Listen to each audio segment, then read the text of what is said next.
Seigneur, on veut te bénir, on veut redisposer nos cœurs, Seigneur, dans ta présence, les yeux fixés sur toi. Seigneur, on veut te laisser nous renouveler, te laisser nous toucher, te laisser nous convaincre, te laisser nous montrer ta vérité. Seigneur, on veut mettre de côté tous nos je sais, on veut mettre de côté toutes nos craintes, toutes nos c'est pas humain, c'est pas normal, c'est pas logique. On veut plus regarder à nous-mêmes, on veut regarder à toi, à ce que tu as fait. Toi qui es le Dieu saint, comme on l'a chanté tout à l'heure, le Dieu 3 fois saint, le Dieu saint, saint, saint.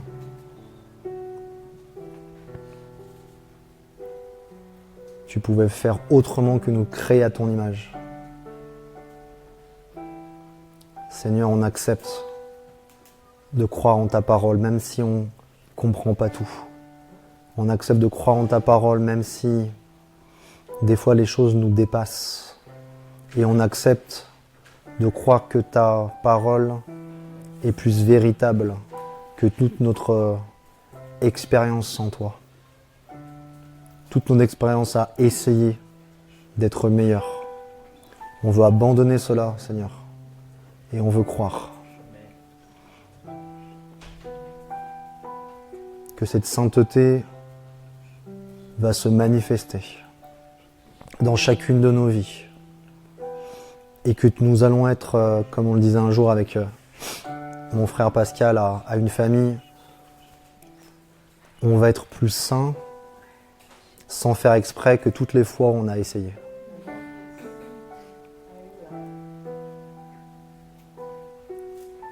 Merci, Seigneur, pour cette œuvre. On a toute une vie, puis toute une éternité pour la découvrir. Mais à la croix, ce n'était pas une défaite. À la croix, ce n'est pas un lieu de tristesse, mais un lieu de victoire, un lieu de joie.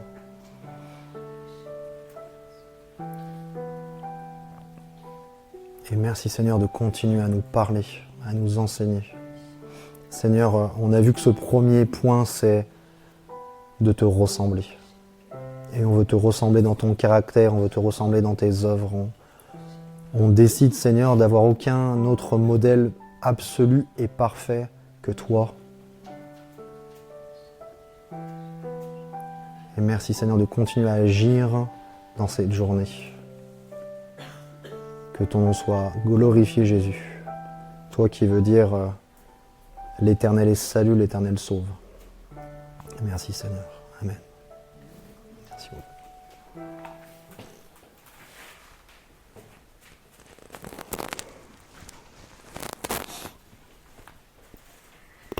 Qu'est-ce que donc la sanctification biblique ?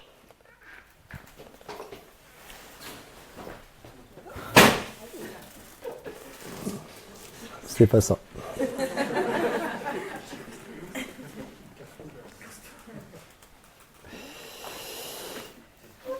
Manifestement plus ressembler à Jésus. C'est bon ? Ça, c'était le premier point. Le deuxième point, c'est comprendre que nous sommes déjà pour arrêter d'essayer encore et encore de devenir quelqu'un. C'est tellement libérateur. Et le troisième point qu'on avait vu, que c'était une sanctification qui était inséparable de la justice. Et on va essayer de un peu mieux comprendre cela avec le quatrième point qui s'intitule « C'est une sanctification qui a besoin, tout comme la justice, de la grâce de Dieu ». Et c'est tout l'inverse de ce qu'on a vu tout à l'heure, le fameux « par nous-mêmes ». Et tout le monde est plutôt d'accord, que ce soit religieux ou pas, que la justice se reçoit par la grâce. Sauf que beaucoup pensent que la sanctification, ce n'est pas le cas. Et donc du coup, c'est des courants qui détruisent l'Église, mais qui étaient déjà là à l'époque de Paul, qu'on appelle les courants judaïsants, où on veut rajouter quelque chose à la grâce de Dieu, on veut rajouter quelque chose à l'œuvre de Dieu, et qu'on a vu tout à l'heure que c'était absolument abominable. C'est maintenant que tu es juste, maintenant que tu es né de nouveau, maintenant ceci, alors tu dois faire ça, tu dois faire ça, tu dois arrêter de faire ça, tu dois faire ça. Et donc finalement, on vient recevoir une justice par la grâce, mais notre sanctification, on vient la faire par nous-mêmes. Et on vient comprendre, on vient, comment je pourrais dire, ça nous bloque dans cette vie chrétienne. Et le passage que j'aimerais vous lire se trouve dans Colossiens 2,6, où c'est écrit « Ainsi donc, comme vous avez reçu le Seigneur Jésus-Christ, comme vous l'avez reçu, marchez en lui. » Pour nous faire bien comprendre qu'il n'y a pas de différence entre le fait de recevoir le Seigneur et le fait de marcher en lui. Comme vous avez reçu le Seigneur, marchez en lui. Et je crois que un des points essentiels à la réception du Seigneur, c'est une vraie repentance. Et celui qui a vécu une vraie repentance a compris qu'il a reçu la justice par la grâce. Et celui qui accepte d'avoir fait la repentance comme un mode de vie va comprendre que la sanctification se fait aussi par la grâce. Exactement de la même manière qu'il a reçu la justice. Et ce qui est intéressant, et j'aimerais nous emmener là-dedans maintenant, c'est que le juste n'a pas été justifié seulement pour ne pas être condamné. Comme on l'a vu la dernière fois, c'est tellement beau qu'on pourrait se dire, c'est bien déjà. On peut presque s'arrêter là. Le juste n'a pas été seulement justifié pour ne pas être condamné, mais pour marcher dans la sainteté. Et les deux cas vont se faire dans la grâce. Alors j'aimerais, pour qu'on comprenne mieux, j'aimerais faire une petite parenthèse sur la grâce, mais pour mieux comprendre la sanctification. Voici les deux facettes de la grâce que je vous propose. Encore, vous allez me dire, encore une pièce, c'est l'abondance, c'est la prospérité. La première facette de la grâce, j'aime pas quand je rajoute un truc que j'ai pas prévu de dire et qui me casse le truc. La première facette de la grâce, je l'explique de la manière suivante. C'est de ne pas recevoir ce que nous méritions, et c'est de recevoir ce que nous ne méritions pas. C'est pas mal comme première facette. Et ça, on peut l'associer à la justice, assez facilement avec tous les enseignements qu'on a reçus jusqu'alors. Et on peut aussi l'associer à recevoir Jésus, ou à, comment je pourrais dire, accepter Jésus, ou à déclarer Jésus comme notre sauveur. Vous voyez l'association ? Ça, c'est la première facette de la grâce. Et seulement pour ceux qui ont reçu la première facette de la grâce, il y a une deuxième facette de la grâce qui s'ouvre. Et celle-là, malheureusement, elle est beaucoup moins connue. Et elle est beaucoup moins expérimentée. Et cette deuxième facette, c'est la grâce et la faveur. Et la capacité de Dieu. La capacité, que Dieu met à notre disposition pour nous permettre de vivre comme il le désire. Je répète cela, cette deuxième facette. C'est la faveur et la capacité que Dieu met à notre disposition pour nous permettre de vivre, ici-bas, comme il le désire. Et autant la première facette, je peux l'associer à la justice, autant la deuxième facette, je l'associe à la sainteté. Autant la première facette, je l'associe à accepter Jésus-Christ comme notre sauveur, autant la deuxième facette, vous l'avez vu venir, je l'associe à accepter Jésus-Christ comme notre Seigneur. Donc on s'aperçoit que la grâce nous permet tout autant de vivre Jésus-Christ Sauveur que Jésus-Christ Seigneur. Nous permet tout autant de recevoir la justice que de marcher dans la sainteté. Et donc sur cette base qu'on a vue jusqu'à maintenant, on va ensemble interpréter deux versets qui, a priori, diraient tout l'inverse de ce qu'on a dit, mais vous allez voir que, avec la bonne interprétation, on s'aperçoit que pas du tout. Souvent, quand vous entendez un verset comme ça qui va de destruction en destruction, qu'on utilise un petit peu pour détruire l'œuvre de Dieu, quand vraiment on le médite correctement, on s'aperçoit qu'il veut dire exactement l'inverse. Le nombre de fois que ça nous est arrivé, et vous allez voir que celui-là ne déroge pas à la règle, on va le prendre ensemble. Je ne sais pas si vous voyez à peu près de quel je parle. Hébreux chapitre 12, verset 14.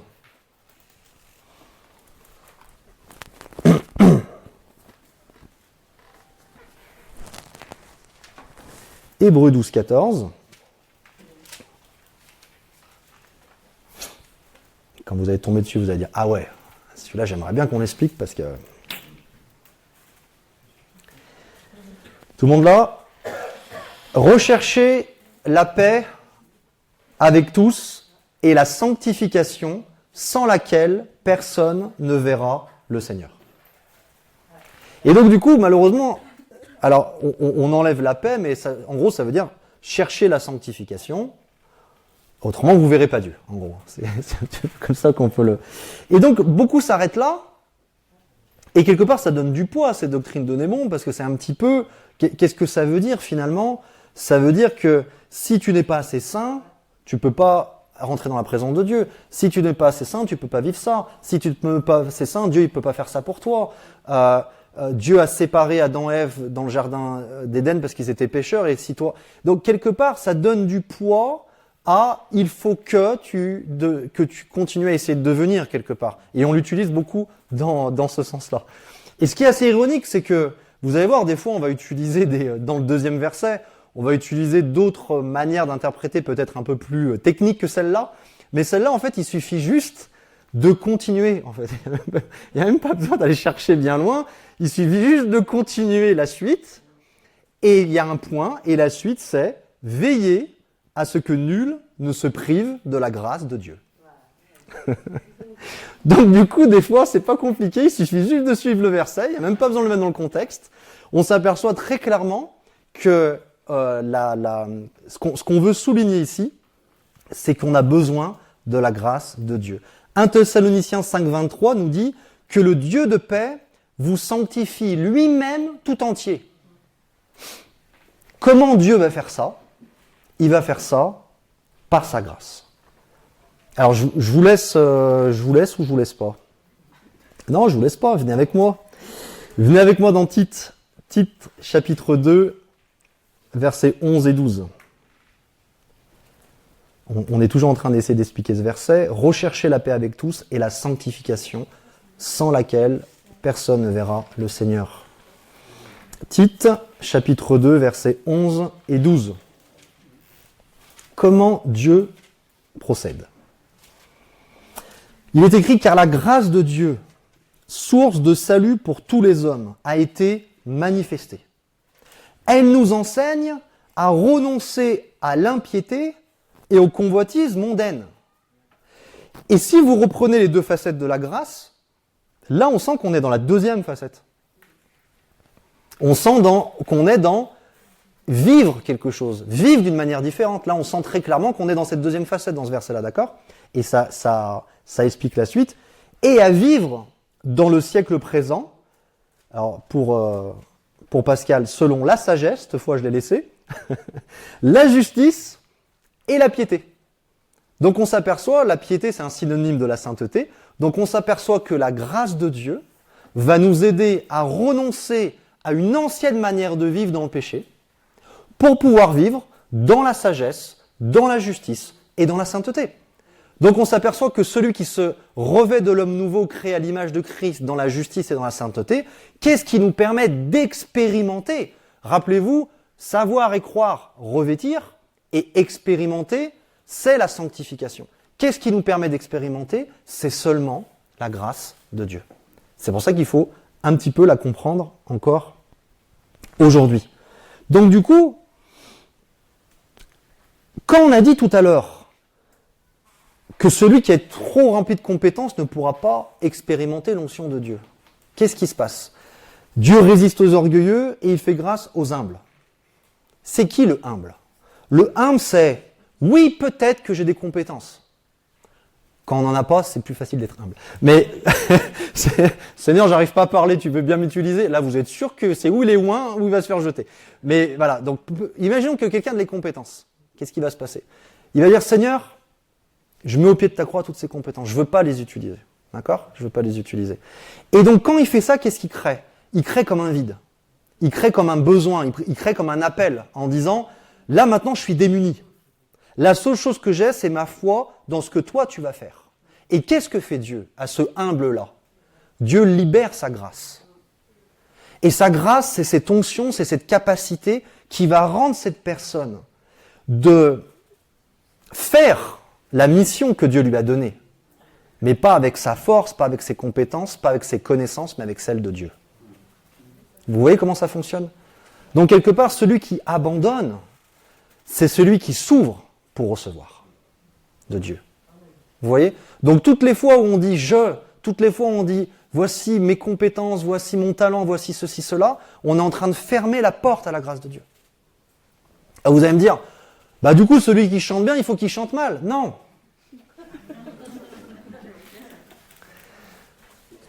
C'est qu'en fait, cette compétence de bien chanter, il l'emmène à la croix et il dit « Seigneur, c'est pas sur elle que je vais m'appuyer pour te louer ». Dieu ne cherche pas des gens compétents. Toute la Bible nous l'enseigne. Le seul que Dieu a envoyé comme personne compétente, c'est Jésus. Tous les autres, franchement, et les disciples en font partie, il les a pris en bas, quoi. Hein. Les Corinthiens, il a dit, alors, vous allez voir si je vais pas faire des saints de vous. Donc, non, Dieu cherche pas des gens compétents. Dieu cherche des cœurs qui sont assez humbles pour lui dire, j'abandonne tout et je prends ce que toi tu veux me donner. Je me base plus sur moi-même, mais je me base sur toi. C'est plus par moi-même, mais c'est par toi. C'est plus pour moi-même, mais c'est pour toi. Une fois que Dieu a un cœur comme ça, c'est fini. La grâce coule. Il y a aucune difficulté pour cette personne-là. Okay? Donc si elle sait bien chanter, eh ben ce talent qui va mourir, quand il va ressusciter avec toute l'onction de Dieu, avec toute la capacité de Dieu et aussi avec tout l'objectif de Dieu. Parce que savoir bien chanter pour que tu puisses vendre des CD pour toi-même, quand ce don mort, tu ressuscites, et ce savoir bien chanter, c'est pour glorifier Dieu. C'est pour que les cœurs soient touchés. C'est pour que Dieu puisse parler. Vous voyez ce que je veux dire? Quand un don, quelque part, il passe par la croix et qu'il ressuscite, il vient détruire le par soi-même et le pour soi-même pour le mettre au service de Dieu. Vous comprenez? Donc c'est pour ça que Dieu cherche des personnes qui ont ce cœur, et après, une fois qu'il va les équiper, eh ben, ces personnes ne pourront que glorifier Dieu derrière, parce qu'ils savent d'où ils viennent.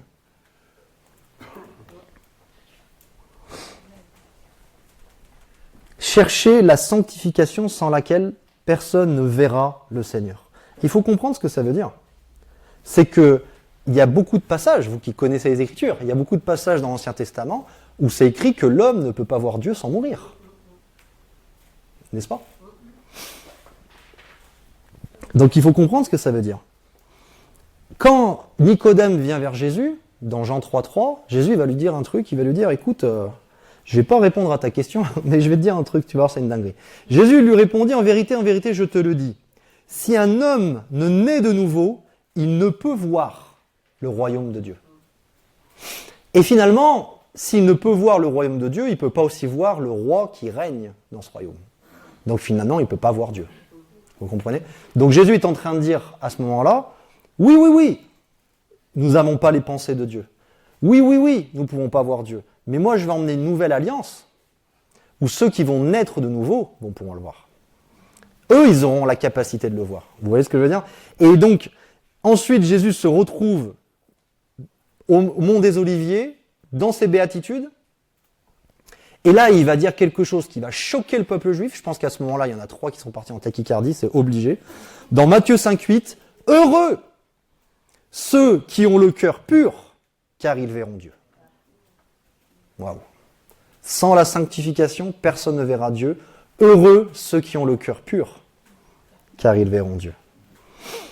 Et Dieu continue à bien nous expliquer ce que ça veut dire dans l'épître de Jean, 1 Jean 3,6, un des versets les plus choquants de la Bible, 1 Jean 3,6, « Quiconque demeure en lui ne pêche point. » Donc on voit la première facette du mot saint. Rappelez-vous, être sans péché. Quiconque demeure en lui ne pêche point. Et là, écoutez bien. Quiconque pêche ne l'a pas vu et ne l'a pas connu. Rappelez-vous ce qu'on a dit au tout début, le but de l'évangile. Ah, il y en a qui ont mémorisé. Le but de l'évangile, c'est de connaître Dieu. Et on avait vu qu'il était logique que plus je connais Dieu, moins je pêche, car pécher, dans la Nouvelle Alliance, c'est agir contraire à son cœur. Pécher dans la Nouvelle Alliance, c'est pas transgresser une règle. Pécher dans la Nouvelle Alliance, c'est agir contraire à son cœur.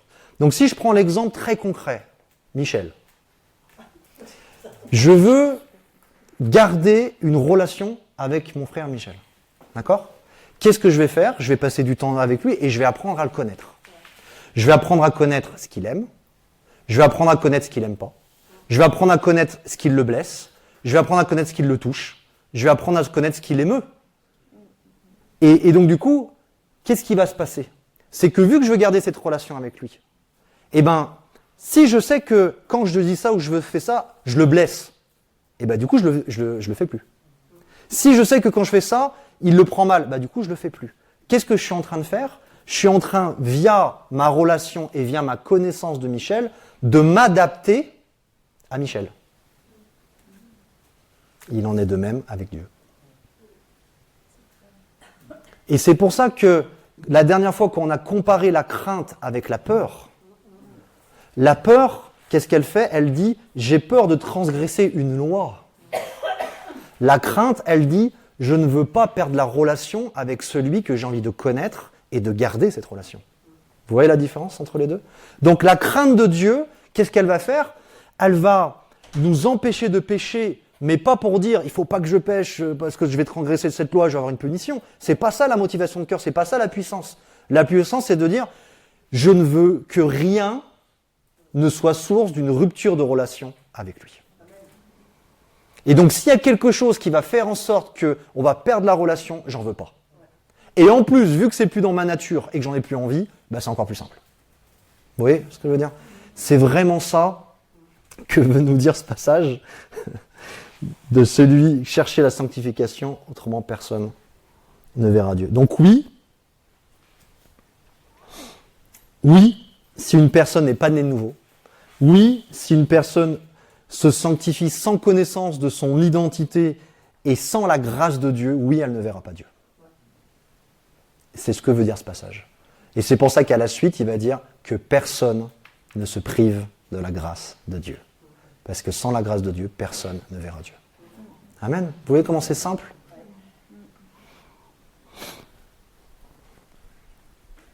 On fait le deuxième ? 2 Corinthiens 7:1.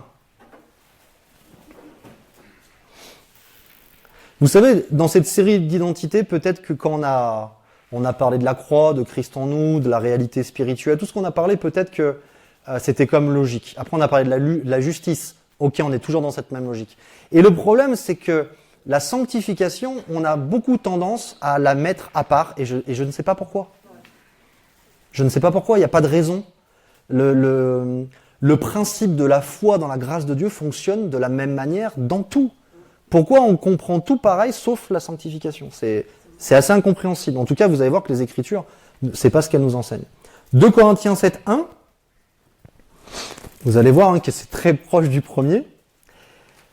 Ayons donc de telles promesses, bien-aimés, purifions-nous de toute souillure de la chair et de l'esprit, en achevant notre sanctification dans la crainte de Dieu.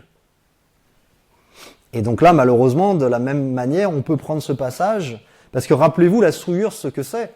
Dans le passage de l'Apocalypse, celui qui est injuste demeure injuste, celui qui se souille encore, et en parallèle avec ça, celui qui est juste de nature pratique la justice, et celui qui est saint se sanctifie encore. Donc on voit que celui qui est saint a été comparé à l'inverse de celui qui se souille. Donc finalement, celui qui est saint, c'est celui qui ne se souille plus. Et c'est ça, encore une fois, que les pharisiens voulaient vivre. Les pharisiens, quand ils voyaient un aveugle de naissance guéri par Jésus et qu'à un moment donné, ils voulaient suivre Jésus, ils se séparaient de lui parce qu'ils se disaient « son blasphème va me souiller ». Ils se séparaient de la femme à la perte de sang parce que sa maladie va me souiller. Ils se séparaient de ceux qui avaient touché les morts parce que ça... Vous voyez ce que je veux dire ? Dieu était en train d'enseigner dans l'Ancien Testament cette séparation. Mais encore une fois, c'était une ombre qui se faisait dans la chair pour qu'on comprenne la vraie séparation qui est d'être mis à part, qui est d'être né de nouveau saint. Vous comprenez? Une fois que la lumière arrive, l'ombre, il faut arrêter de lui parler, quoi. Il faut juste aller la voir de temps en temps en disant « Ah, je comprends mieux la lumière. Ah, tu m'aides à comprendre la lumière. » Mais une fois que vous parlez à la lumière, l'ombre, laissez-la de côté un petit moment, quoi, vous voyez? Ok, donc, ayant de telles promesses, bien-aimés, purifions-nous de toute sueur de la chair de l'esprit, en achevant notre sanctification dans la crainte de Dieu. Donc malheureusement, si on prend ce verset vraiment à la surface, on peut tout simplement se dire que le tout accompli de la croix, il n'est pas suffisant, donc il faut qu'on achève quelque chose, quelque part, qu'on y ajoute de nous-mêmes. Et c'est comme ça que malheureusement qu'il est souvent interprété dans la même veine que le premier, d'accord? Et ce qui est intéressant, c'est que je vois ça et je dis Seigneur, bon, c'est où je prêche pas dessus, ou tu me donnes une idée. Et l'idée, en fait, c'était tout simplement d'aller voir le mot grec. Et ça, c'est la petite flèche, le mot grec, les autres versions. C'est comme ça qu'on apprend à interpréter. Et quand je suis allé voir le mot grec de achever, j'étais très content. C'est que je suis tombé sur le mot grec épithéléo, qui veut dire accomplir. Et je l'ai retrouvé dans Marc 11, 24, qui est la définition même de la foi selon Jésus, que tout le monde connaît par cœur, mais je vais quand même vous le dire. C'est pourquoi je vous dis, tout ce que vous demandez en priant, croyez et... Donc ça veut dire quoi? Ça veut dire que la condition pour voir s'accomplir, c'est de croire qu'on l'a déjà reçu. Le mot accomplir, c'est le mot qui est utilisé dans ce verset-là. Donc en gros, on peut très bien le traduire en disant « Bien-aimés, purifions-nous de toute souillure de la chair et de l'esprit en accomplissant notre sanctification dans la crainte de Dieu. » Exactement ce qu'on vient de dire dans le verset d'avant. La sanctification, rappelons-nous, c'est le fait de manifester le fait qu'on est déjà saint. Et donc dans ce passage, où quand vous reprenez le chapitre, vous apercevez que Paul il est en train de dire que vu que vous êtes saints, maintenant vous êtes séparés des choses du monde. Et donc il est tout simplement en train de dire, manifestez cette sainteté. Manifestez-la dans la crainte de Dieu. C'est exactement ce qu'on vient de dire juste avant. Dans la crainte de Dieu, c'est-à-dire, faites-le pas d'une manière légaliste, mais faites-le parce que Dieu est saint, parce que vous êtes saint, et quand vous allez manifester cette sainteté, vous allez vivre une sanctification, vous allez accomplir une sanctification dans la crainte de Dieu. Vous voyez ? Et donc du coup, l'autre flèche de l'herméneutique pour bien interpréter les Écritures, c'est d'aller voir d'autres versions. Si par exemple on va voir la seconde 21, poursuivons jusqu'au bout la sainteté dans la crainte de Dieu. Vous voyez comme elle est traduite, poursuivons jusqu'au bout la sainteté dans la crainte de Dieu. La version par exemple Summer, pour mener ainsi une vie pleinement sainte en révérant Dieu. Donc vous voyez même les autres versions, il n'y en a aucune qui va dans ce sens que l'œuvre de Dieu a besoin d'être achevée par quelque chose qu'on va faire nous. Toute la Bible enseigne l'inverse. Donc quand vous arrivez devant un verset que toute la Bible enseigne l'inverse, vous avez un petit tilt en disant « Eh, je vais utiliser 2-3 flèches pour voir ce qu'il veut dire. » Donc en fait, ce que ce passage veut dire, tout simplement, c'est de continuer. Pardon. Ce passage ne veut pas dire de continuer de devenir plus saint ou d'essayer de devenir plus saint, mais il veut dire juste ne pas arrêter de le manifester. N'arrêtez pas de manifester cette sainteté. N'arrêtez pas de manifester cette sainteté par la grâce de Dieu, dans la crainte de Dieu, parce que c'est la volonté de Dieu. On l'a lu tout à l'heure, Dieu veut votre sanctification. Vous voyez ? Donc Paul était en train de dire à des Corinthiens qui savaient très bien ce que ça voulait dire d'être idolâtre et souillé. Il est en train de le dire, n'arrêtez pas cette sanctification. Ne vous dites pas, ah ben maintenant j'arrête de tromper ma femme, ça va. Non, continue. Continue. Laisse cette nature se manifester. C'était ça l'encouragement de Paul. Ça va ? Donc voilà. J'espère qu'en 5 minutes, on a enlevé 2 versets qui a chagriné 2000 ans l'Église. Du coup, la sanctification, c'est ça. Et non, ça va bien dans le sens qu'on a parlé jusqu'à maintenant. Ça va ? Et bien, le dernier point, on le partage ensemble. La vraie sanctification biblique, spirituelle, c'est se reposer, et vous allez voir que c'est très cohérent avec tout ce qu'on a vu jusqu'à maintenant, c'est se reposer sur une œuvre de Dieu complète et parfaite. Il y a 720 versets dans la Bible qui parlent de la sainteté. Je ne les ai pas tous cités, mais vous allez voir que j'en ai pris quelques-uns. Donc je vais vous les citer pour gagner un peu de temps. et les lire.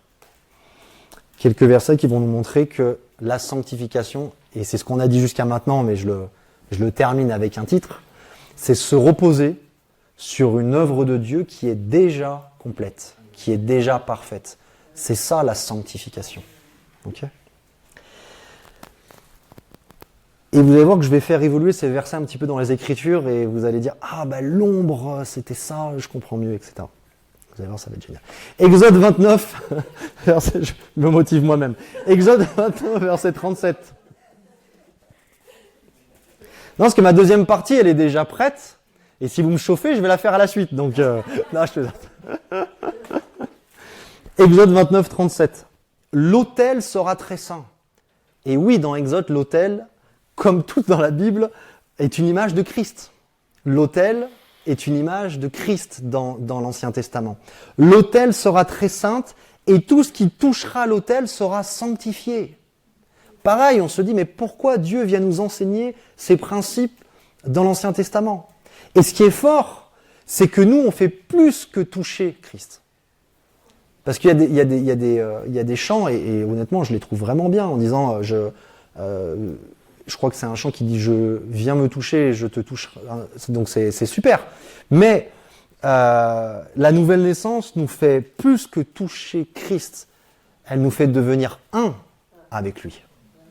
Donc vous imaginez si l'ombre dans l'Ancien Testament faisait en sorte que si quelqu'un touchait l'autel, il était sanctifié. Vous imaginez le degré de sanctification si on fait un avec l'autel.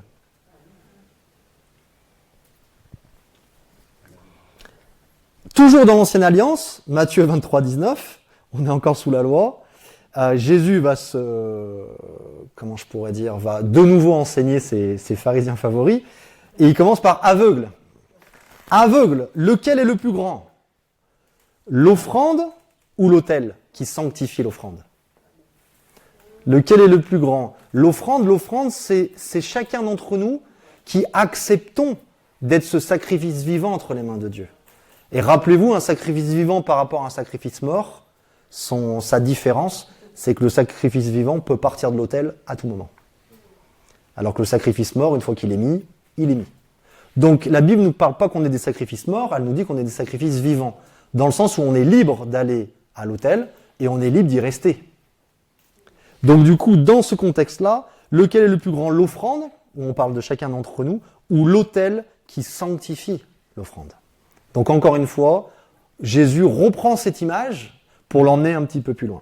Et il va l'emmener un petit peu plus loin dans Jean 17, 19, quand il va faire cette fameuse prière, comment elle s'appelle déjà, avec le Père, sacerdotale, merci.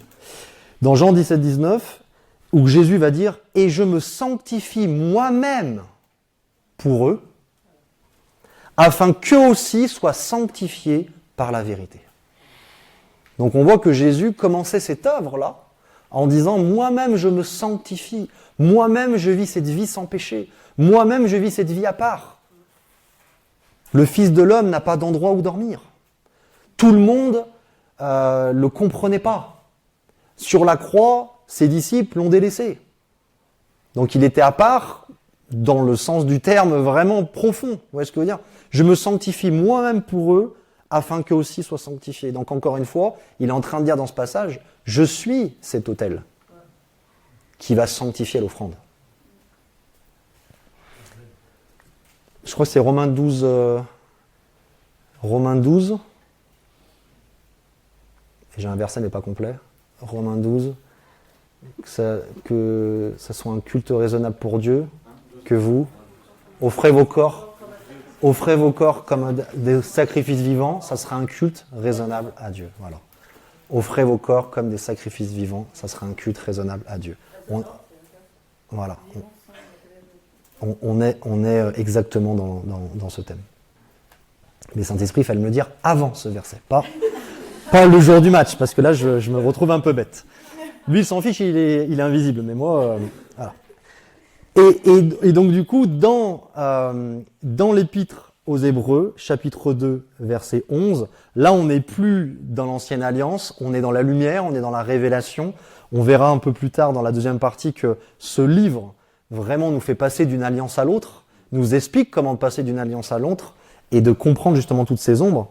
Et là, dans Hébreux 2:11, il est écrit, en parlant de Jésus, car celui qui sanctifie et ceux qui sont sanctifiés, pas qui seront, et ceux qui sont sanctifiés sont tous issus d'un seul. Donc ce passage nous dit tout simplement que celui qui sanctifie Jésus, ceux qui sont sanctifiés, c'est-à-dire ceux qui sont nés de nouveau, sont tous issus d'un seul, c'est-à-dire nés de Dieu, c'est-à-dire nés du Père. Vous voyez ? Pardon, l'Épître aux Hébreux nous donne cette révélation-là. Donc, voilà des endroits et des versets dans lesquels on va mettre notre foi. C'est notre foi dans cette vérité-là qui va ouvrir nos yeux et le Saint-Esprit va venir comme une douce colombe nous dire « Tu es déjà saint. Tu es déjà sainte. Oui, mais Seigneur, regarde ma vie. Oui, mais Seigneur, regarde ça. Oui, mais tu es déjà saint. Pars de ça et laisse-moi faire le reste. »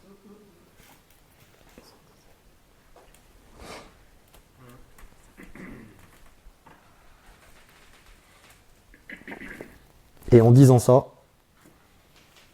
je ne suis pas sûr de pouvoir le changer au montage, mais en disant ça, je voulais un verset que j'ai oublié de vous lire tout à l'heure. Parce que je me disais, mais il manque un truc. 2 Corinthiens 6:1, c'était quand on parlait de la grâce de Dieu. Vous allez voir pourquoi je parle de ça. 2 Corinthiens 6:1, puisque nous travaillons avec Dieu. Puisque nous travaillons avec Dieu. C'est vraiment pour enlever cette idée que la grâce n'a jamais été le fait de rien faire. La grâce n'a jamais été le fait de se dire Christ a tout accompli, je reste sur mon canapé et sa grâce agit. Non, la grâce, c'est de travailler avec Dieu. Et regardez bien comment il est puissant ce verset. Puisque nous travaillons avec Dieu, nous vous exhortons à ne pas recevoir la grâce de Dieu en vain. Encore un verset qui nous montre que le Saint-Esprit, quand il vient, et c'est pour ça que je raccroche les wagons, le Saint-Esprit, quand il vient, il nous dit tout simplement « Je veux que nous collaborions ensemble. » Parce que je ne peux pas te sanctifier sans toi, et tu ne peux pas te sanctifier sans moi. Et je veux que nous collaborions ensemble pour que cette nouvelle nature puisse se manifester dans ton quotidien. Et que tu apprennes à ne pas recevoir la grâce de Dieu en vain. C'est quand même... Il est choquant ce verset. Recevoir la grâce de Dieu pour rien, ça veut dire. Oui, mais je vais au ciel. Combien de fois, pardon, je fais une petite parenthèse, mais combien de fois j'entends ça comme objectif de la vie chrétienne? Oui, mais l'essentiel, c'est qu'il soit sauvé.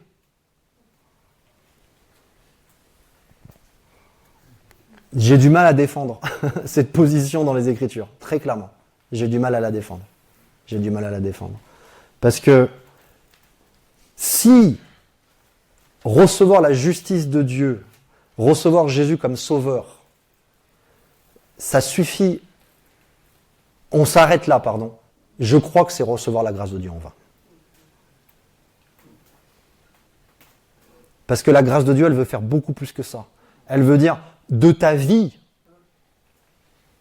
qui meurt, je veux que d'autres fruits puissent ressusciter. Je veux que ta vie qui mord devant les autres puisse en toucher d'autres, parce que quand les autres vont voir ta vie, ils vont être élevés vers moi. Vous comprenez ? Ok, petite parenthèse fermée. Ça m'était jamais arrivé de louper un verset comme ça. C'est une nouvelle.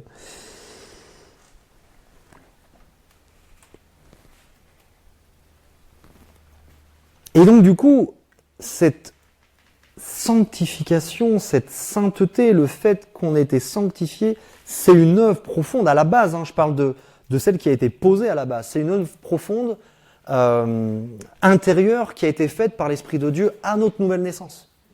Et celle-là, on ne va pas la changer, celle-là. C'est le fait de la manifester qui est la sanctification. Vous comprenez la différence ?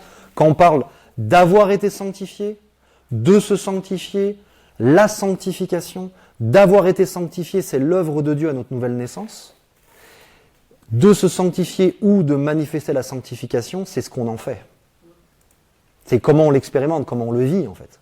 Et peut-être que le diable va nous dire, oui, mais manifester de cette sanctification, c'est peut-être pas autant important. Et vous allez voir à quel point ça l'est dans le deuxième enseignement. Vous allez voir à quel point Dieu a besoin de ça pour continuer à faire avancer son royaume. 1 Corinthiens 6, 11, vous avez été sanctifiés. Voilà. Là, il n'y a même pas besoin d'aller chercher le grec, l'hébreu, le machin. Vous avez été sanctifiés au nom du Seigneur Jésus-Christ et par l'Esprit de notre Dieu. Vous comprenez ? Vous avez été sanctifiés au nom de notre Seigneur Jésus-Christ, c'est-à-dire par son autorité, par son œuvre. Il n'y a que lui, quelque part, qui pouvait le faire. Et par l'Esprit de Dieu, ça veut dire que ce n'est pas par vous. Donc ça veut dire que ça, c'est fait. Vous êtes saints, vous avez été sanctifiés, point. Ok ? Un autre choc pour les Juifs, parce que si Paul aurait dit ça aux Juifs, d'accord ? Ils auraient dit, ah ok, peut-être que oui, et eux ils connaissent bien la Torah, ils connaissent bien le Pentateuque, ils connaissent bien les psaumes et les prophètes, ils connaissent bien la loi, ils disent, oui ok.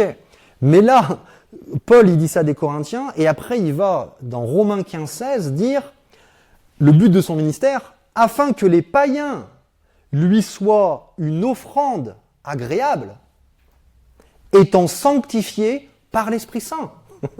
Et là, pour les Juifs, il dit non, Paul, tu vas trop loin. Les Juifs, d'accord, mais pas les païens. Ça peut pas être une offrande agréable à Dieu d'un païen. Ça peut pas être sanctifié, un païen. Vous voyez ce que je veux dire ? Et donc, c'est pour ça que Paul, il était tellement persécuté, parce que il prêchait un évangile que même les Juifs qui l'attendaient depuis toujours n'arrivaient pas à comprendre, n'arrivaient pas à recevoir. Et donc, on voit que cette offrande qu'on disait tout à l'heure, eh ben, Paul prenait un païen. Et les Corinthiens, ils sont quand même vachement bien placés pour ça. Et il dit, voilà, je vais faire de toi un saint.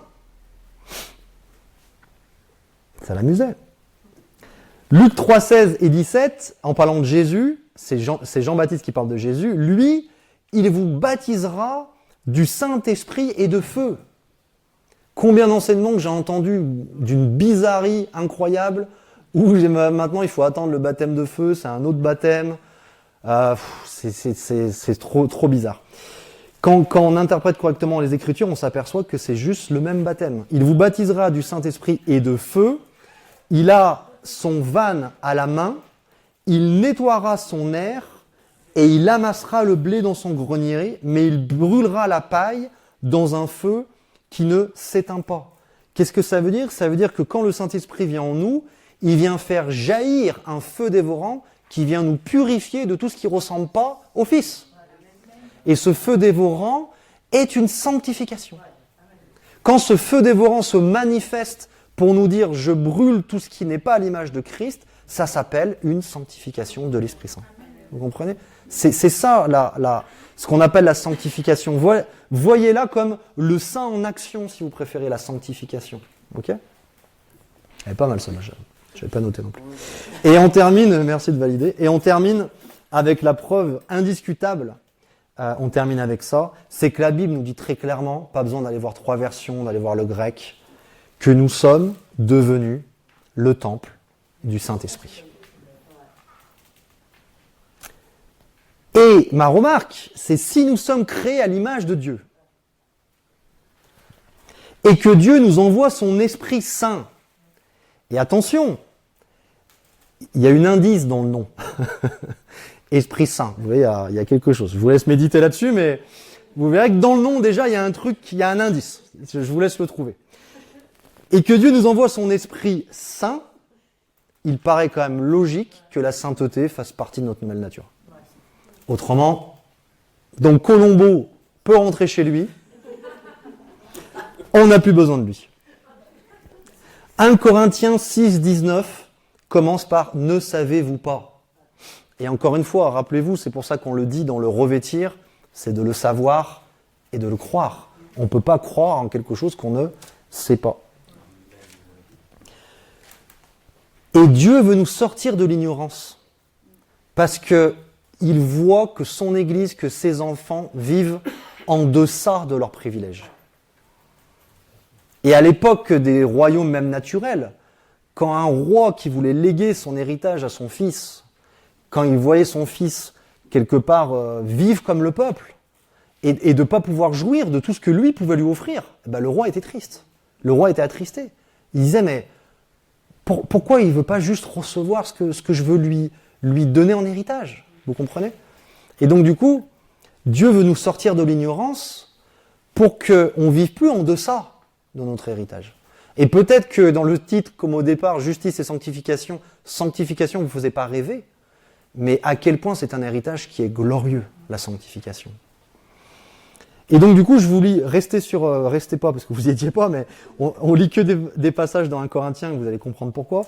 1 Corinthiens 1,5, car en lui, vous avez été comblés de toutes les richesses qui concernent la parole et la connaissance. Et là, on en parlera un peu plus dans le second message. 1 Corinthiens 6,19, je reprends le passage. Ne savez-vous pas que votre corps est le temple du Saint-Esprit? Ne savez-vous pas que votre corps est le temple du Saint-Esprit? Si tout ce qu'on a dit jusqu'à maintenant était un choc pour les Juifs, là je pense qu'il les a achevés. Parce que nous, quand on lit ça, entre païens, entre athées, entre bien français, on lit ça, on dit ok, bon. Mais pour un Juif qui lit ça, il sait ce que ça représente le temple.